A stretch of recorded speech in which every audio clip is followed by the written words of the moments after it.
mbokk yi ñu ngi leen di nuyu di leen ziar di amati mbégte jàkkaarloog yéen ngir jox leen seen xibaar météo mbokk yi fan yi yëpp ANACIM mi ngi leen doon yëgal ay taw yoo xam ne incha allah war nañoo ñëw te taw yooyu noonu dinañu tàmbali ci guddi tey ji jàpp ëllëg ci fajar ci gox yi féetee ca boori bët Saalum ak i penk waaye tamit ëllëg incha allah ci ngoon jàpp guddi wala boog mën nañu wax sax ci après midi bi dinañu tàmbalee nemmeeku ay taw yoo xam ni mën nañoo ànd ak dënnu ci yenn goxu réew mi. dinañu wéyax animation satellite bi mbokk yi dellu si waat ci xibaar googu ma leen jox pour mën a gis ni asamaan si incha allah dina bëri ay nit ci guddi tey ji rawatina ca gox yi féetee ca boori bët Saalum ak i tamit boori penk ca noonu nag taw yooyu mën nañ ko faa nemmeeku waaye lii des ci réew mi mën nañ wax asamaan si dina xaw a muuru tuuti ak ngelaw goo xam ne dina bàyyeeko géej nar a ëpp gox yi féetee ca boor boobee prévision guddi tey ji dinañ ci gis ay température yoo xam ni ca boori penk donte xaw nañoo wàññeeku tuuti ba léegi dinañu xaw a kawe tuuti ànd ak toll ci ñaar fukki degré ak juróom-ñaar comme fële ca Linguère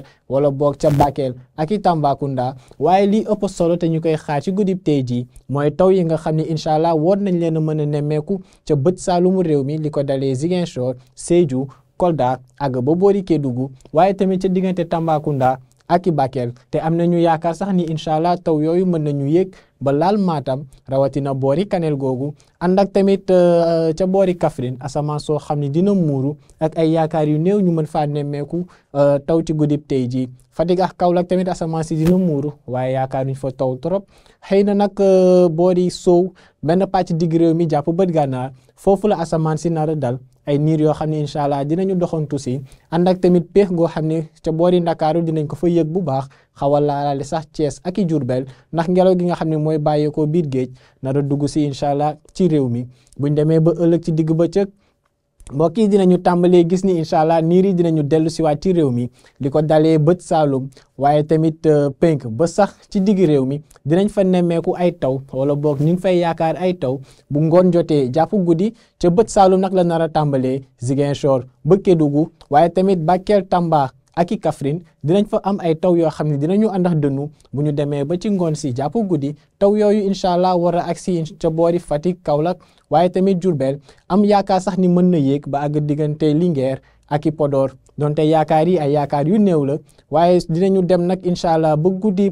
jeudi alxamis jàpp fajaru vendredi ci la ñuy tàmbalee nemmeeku ay niir yoo xam ne dinañu ñëw ci sowu réew mi ca boori Ndakaaru Mbuur Louga ak i Saint-Louis mën faa joxe dara ci wàllum taw waaye bu loolu jotee incha allah dinañu dellu si waat waxtaan ak yéen ci loolu jàppale ni température yi dinañu desee kawe ca Ndakaaru waaye tamit ca Thiès ak i Mbuur ci diggante ñaari fukki degré ak juróom-ñeent la ñuy toll ba fanweeri degré ak i benn waaye tamit bët Saalum niir yi nga xam ne dinañ fa nekk indi taw ñoo nar a waral incha allah température yi wàcc bu baax ba tax nag tàngoor gi bu boobaa duñ ko fa yëg trop lu dul xëy na benn pàcc digg réew mi jàpp boori bët gànnaar mbokk yi jàppale ni lii gën a fës ci leen indil bokk na ci taw yi nga xam ne ñi ngi koy yaakaar tàmbale ko guddi tey ji waaye tamit ëllëg incha allah bu ngoon jotee jàpp guddi ca gox yi féetee ca boori bët Saalum ba penk ak i tamit benn pàcc digg réew mi te incha allah taw yooyu dinañu dox ba agsi ca boori